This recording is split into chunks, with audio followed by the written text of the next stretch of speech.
Selamat sejahtera murid-murid, saya Cikgu Zhao.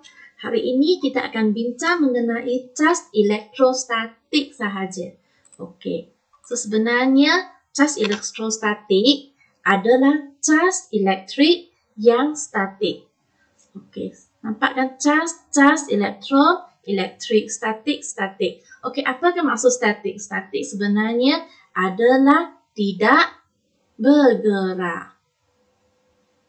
Okey, sekiranya nak hasilkan cas, kita harus gosokkan dua bahan yang berbeza bersama. Contohnya kita gosokkan belun dengan kain bulu. Kemudian belun ini akan menerima cas dan bengkokkan aliran air yang harus ini. Okey, so sekiranya kita rujuk pada buku teks muka surat 144, aktiviti 7.2. So, cikgu sudah modifikan ubah soal ikut gunakan bahan-bahan yang ada di rumah anda. Okey, jom kita tengok. So, cikgu ubah soalkan dengan gantikan rod politena dengan menggunakan penyedut minuman.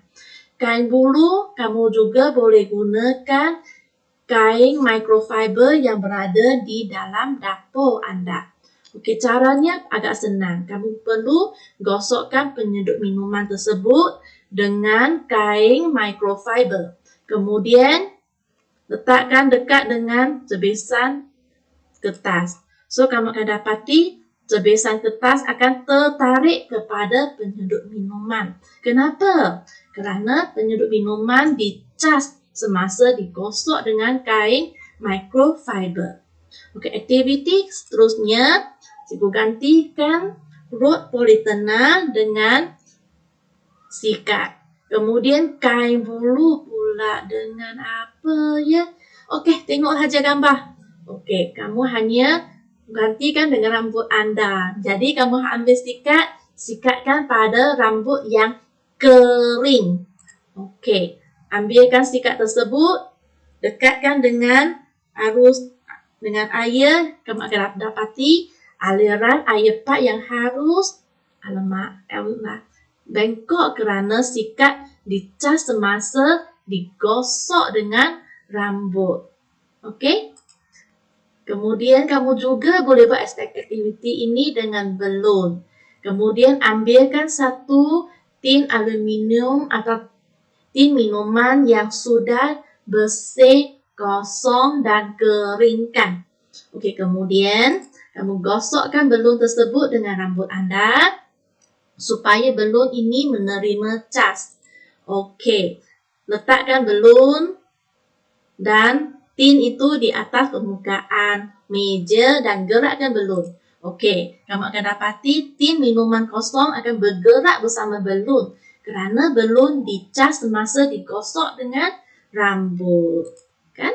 Okey, di manalah cas-cas itu berada? Sebenarnya dalam setiap atom dia ada cas. Contohnya subatom proton mempunyai cas, membawa cas positif. Nampak tak? PP positif. So simbol untuk positif adalah tambah. Okey, kalau elektron dia akan membawa cas negatif. Okey. Jadi simbol untuk negatif adalah tolak. Okey. Kemudian neutron membawa cas tak ada. Okey, iaitu kita panggil sebagai neutral. So, sekiranya sesuatu objek adalah neutral apabila dia mempunyai bilangan cas positif dan negatif yang sama. Okey, jom tengok sejauh mana kamu faham. Okey, katakan bahan yang kehilangan elektron. Okey, katakan hanya elektron sahaja yang bergerak tahu. Okey, elektron yang bergerak. So, kita katakan bahan kehilangan elektron. Sekarang, bahan ini mempunyai lebihan cas positif. Oleh itu, bahan ini adalah bercas positif. Sekiranya bahan menerima elektron, maksudnya dia tambah elektron. Jadi, dia mempunyai cas negatif yang berlebihan. Oleh itu, bahan yang menerima elektron akan bercas negatif. Okey? Okey. Untuk kes ini pun sama. Oke. So untuk bahan ini mempunyai bilangan charge positif dan negatif yang sama. Dia adalah bercas neutral. Oke. Sekiranya mempunyai charge negatif yang berlebihan, keadaan objek ini adalah bercas negatif. Dan akhirnya kalau mempunyai charge positif yang berlebihan, dia adalah bercas positif. Senang saja kan? Okey, jom tengok pula ciri-ciri cas. Okey, so sekiranya cas yang sama, katakan positif dengan positif, negatif dan negatif, kita letakkan dia berdekatan. So dia akan saling menolak. Okay, nampak tak? Dia akan berjauhan. Jadi kita kata cas yang sama saling menolak. Okey, sekiranya cas yang berlainan, katakan positif dengan negatif atau negatif dengan positif, sama aja kan?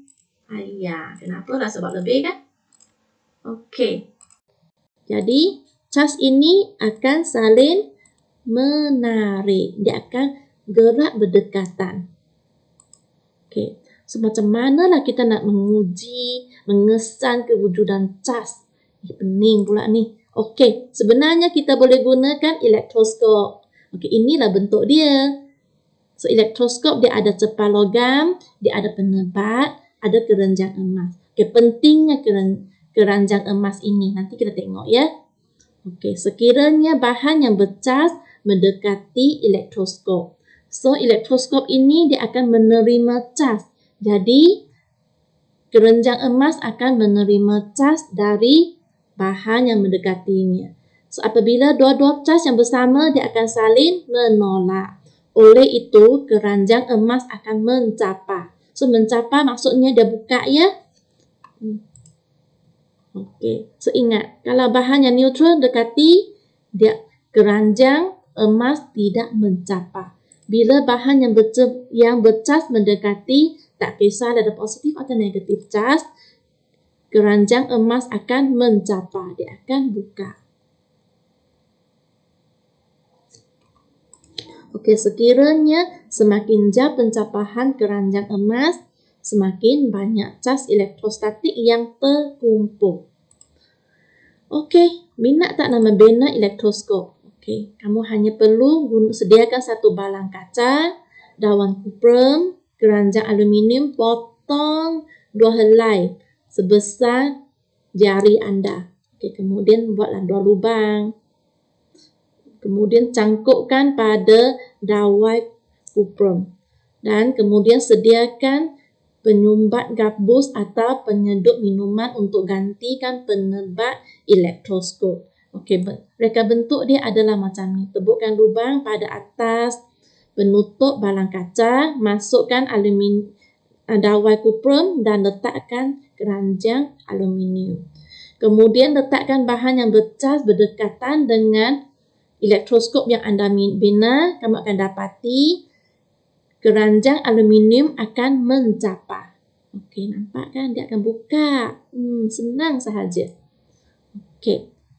Elektrostatik dalam kehidupan harian. Okey. Contohnya, kucing-kucing ni kenapalah belum tu dekat pada bulunya? Sebab elektrostatik. Okey. Pembentukan kilat. Kita tengok kenapalah membentuk kilat. Sebenarnya geseran antara awan dengan udara akan menyebabkan awan dicaskan dengan casas elektrik. So, bahagian bawah awan akan dicaskan menjadi negatif. So, kilat berlaku kerana daya tarikan yang wujud antara cas positif pada bumi dengan cas negatif pada awan. So, negatif akan bergerak ke bawah. Okey, ingat je hanya cas negatif sahaja boleh bergerak. Okey, sekiranya kita nak melindungi bangunan daripada disambar kilat, kita perlu menggunakan konduktor kilat. Okey, ini dia. So, biasanya dipasang pada atas bangunan di bahagian paling tinggi. Kemudian, konduktor kilat ini akan menyediakan satu lintasan bagi cas elektrik dari kilat masuk ke bumi. So, konduktor kilat ini kita akan pasang dan letakkan wire dan bumikan. Okey, jadi arus elektrik ini, cas elektrik ini akan gerak dan bawa ke bumi. Okey. So, jangan sesekali berada di kawasan terbuka ketika ribut petir. So, pastikan anda lindungi diri sendiri. Janganlah macam budak ini. Okey, begitu juga kat sekolah.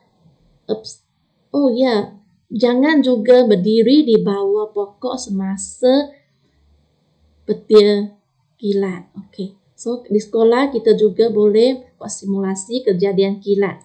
Kita boleh menggunakan mesin Winhart atau kita boleh menggunakan penjana Van de Graaff. Okay. So, apabila tali sawan bergetar-bergesir dengan roda pada Van de Graaff, dia akan menghasilkan cas. Okay, cas tersebut akan terkumpul pada kubah Van de Graaff.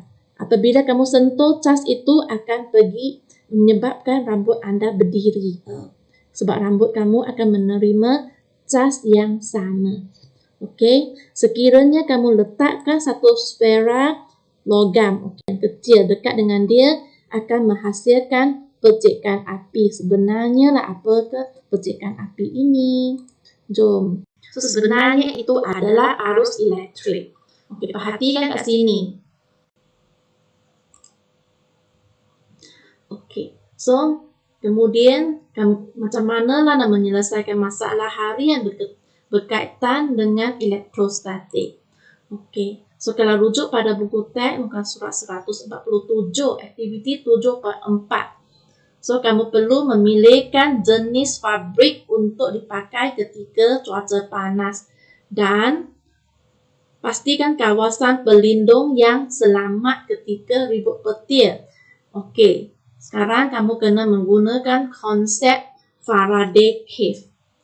Okey, kita tengok macam manalah cadangan penyelesaian dari Cikgu Chow. Okay, kalau salah tolong bagi tahu ya. Okey. So, untuk pakaian fabrik gentian buatan.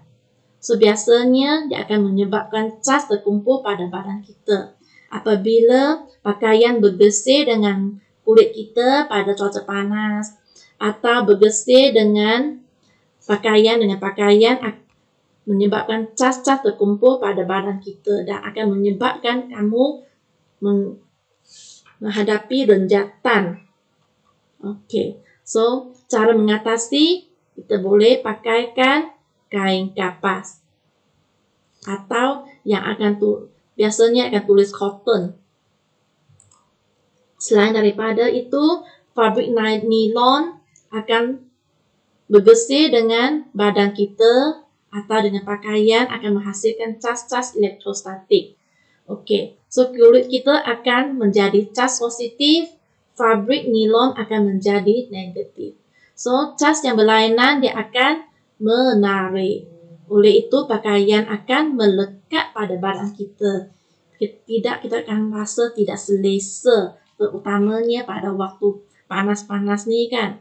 Okey, cara mengatasi, pakaikan pakaian buatan daripada kain kapas. Okey, sekarang kita tengok pada tajuk terakhir. Okey, semasa ribut petir kan, kamu nak duduk di dalam kereta ke di luar kereta? Okey, cikgu cadangkan kalau kamu masih berada di dalam kereta, seelok-eloknya duduk di dalam kereta. Sebab dan jangan jangan sentuh mana-mana bahagian dalam kereta anda, terutamanya seperti pintu tingkap, okey, dan badan kereta. Okey, sebab kereta anda sudah berfungsi sebagai sangkar Faraday. Okey. So, kereta ini akan membawakan cas atau arus dari petir ke bumi. Okay, oleh itu, kamu akan selamat. Katakan, ini kereta anda, okay, selepas petir, cas akan dibawa ke bumi. So, sekiranya kamu tak sentuh pada mana-mana, kamu akan selamat. Oke, itu sahaja. Semoga ilmu disampaikan dan memberi manfaat buat semua. Terima kasih.